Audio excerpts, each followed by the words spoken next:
Hello guys and welcome back to my channel. So in this video I will tell you that how to calculate percentage in Excel pivot table. So here you can see that we have a table over here. So first we will convert this into a pivot table. So how you can do this, we will select our table like this and we will click on insert, and at the very left you can see this option which is the pivot table option. We will click on this one, and as you can see that it has selected our this table here, and we will click OK.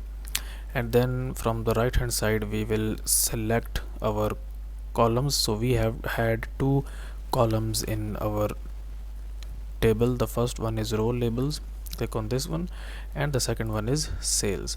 So now we have this pivot table here, and then we will click inside the table which will activate this tab here, and we will go to this tab, and here you can see that we will click on this field list here, and what we will do here, we will drag this sales to this values option here, which will make a new column next to it.